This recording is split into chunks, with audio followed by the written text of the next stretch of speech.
their negative pressures run, there's a lot of times closer to 0, 0 to -10, -20, whereas our adults will run closer to like a -50 to 100 on our draw. So in an infant and pediatric circuit, it just gets a little bit more complicated. We have a negative draw for them, positive in between the pump and the oxygenator, positive return, and then on our kids we also put in a shunt line. So we take off the arterial side and push a little bit of blood back to the venous side. And we use that for meds, lab draws. It's just because our kids don't have a lot of access, so that's an extra IV line for us essentially. But that also has a positive pressure. So I know I think we've used their shunt line as well.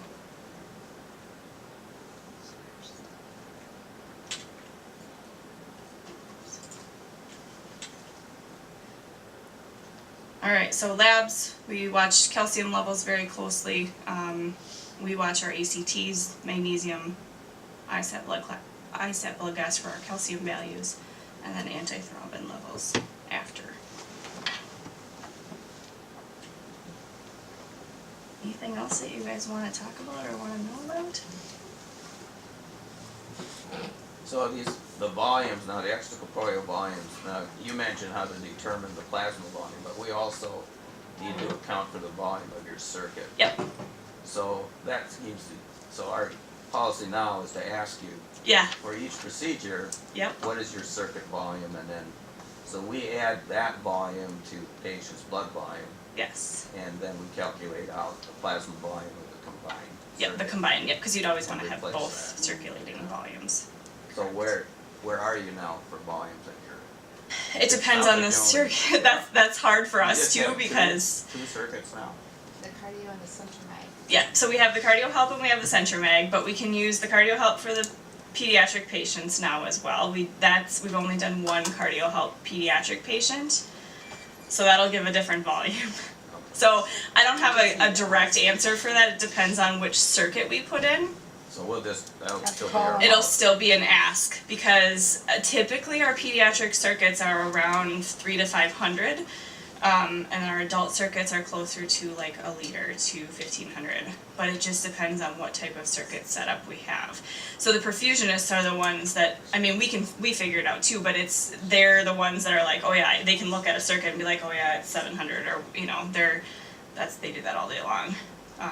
So they're the ones to ask for circuit volume, total circuit volume. But it will be different for almost every patient.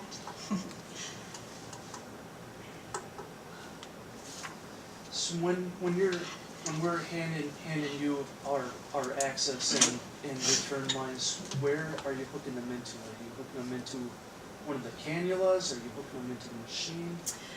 Nope, they typically go, in my experience, they've gone on the venous line, and right next to each other.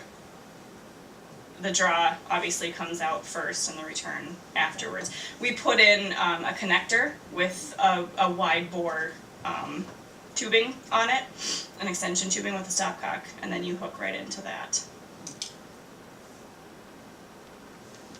So if we don't have the connectors in already, because with our ECMO patients, the push in the last 5 years has been to make them, or even 10 years, has been to make them simple. So you pull it out, you have no because any connection, any diversion of flow creates stagnant flow and clots. So we want to have one side in and the other side going out.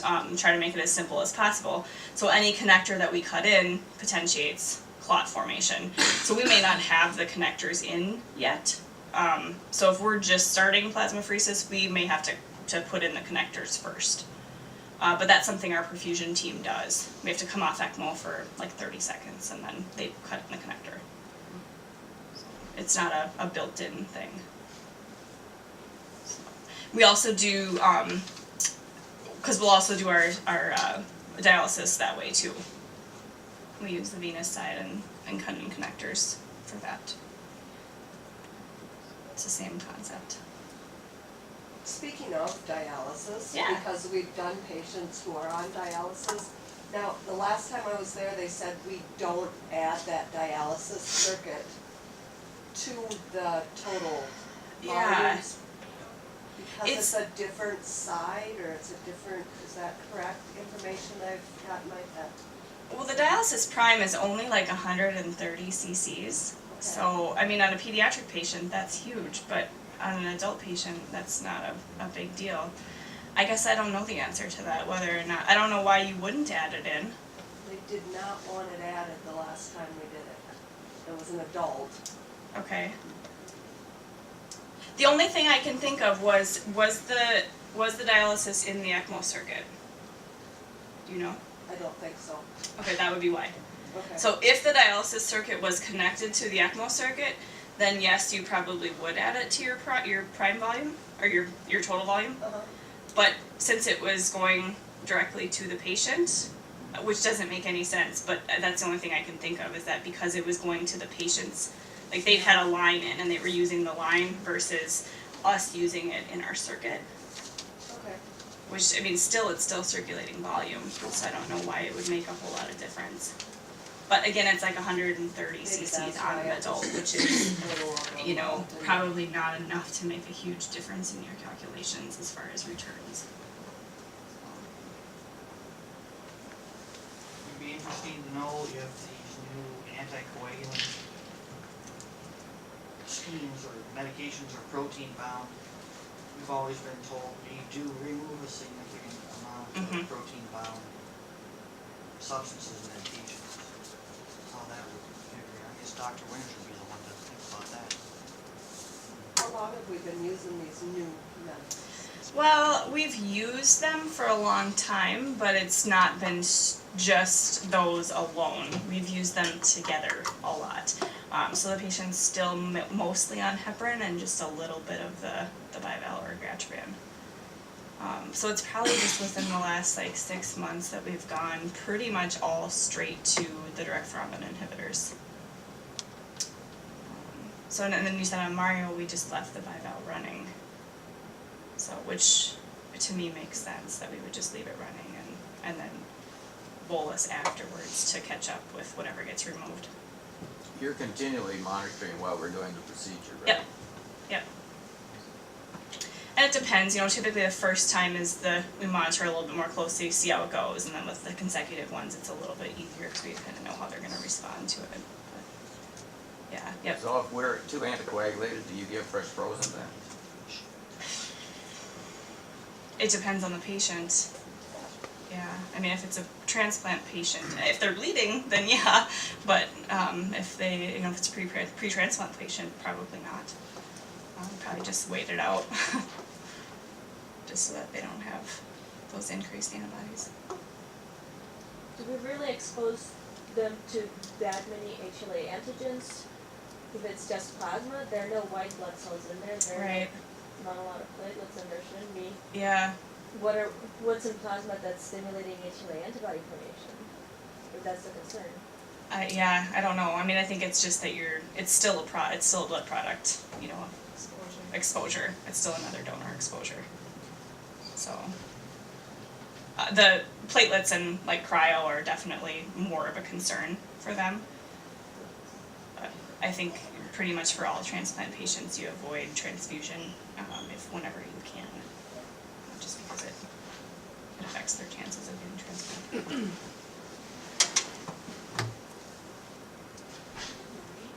Anything else?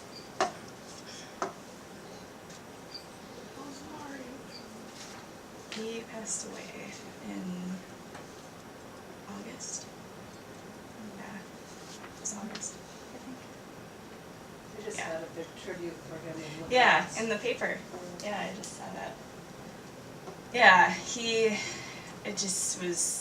was time. There was nothing more we could do. He was not going to get a transplant. His PRAs were too high. So, took him a long time to decide that it was time. I mean, he was 18. It was not an easy decision for an 18-year-old to make that decision.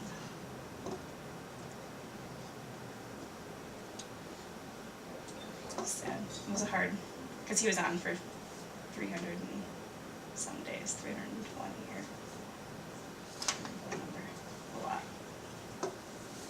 That was our longest run. He was our record.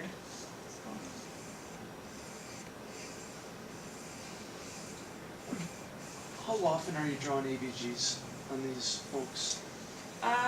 It depends on the patient. Mario, we are doing labs like once a week or twice a week. Yeah. We do just like a full set of labs once a week, and if everything looked good, but he's an exception. Typically, it's at least twice a day or 3 times a day, depending on the fresher they are. When they first go on, we draw labs continuously, but then it kind of tapers off towards the when they get more stable. So. Are insurance companies receptive to the expense? Or not So- too supportive? That's interesting. So we actually I don't know when it was. It's probably been like 5 years maybe. We actually were just able to bill for ECMO like 5 years ago. It's not that recent. Or it's very recent that we were able to bill for it at all. So otherwise it came out of just the regular CV budget. But yeah. So the ECMO team when I first started there wasn't a service per se. Like we couldn't admit patients. It was just an add-on thing. The ECMO specialist pay comes out of the perfusion budget. The rest of it, I don't really know that it got billed to insurance at all. I mean, it was just part of the ICU stay. So then about 5 years ago, it was maybe a little bit more than that even, the ECMO service actually got its own service. So we're now able to admit patients and it actually gets billed out. So I don't know if there's like a cap on the coverage. I have no idea what it actually costs, but it's very expensive. I know that.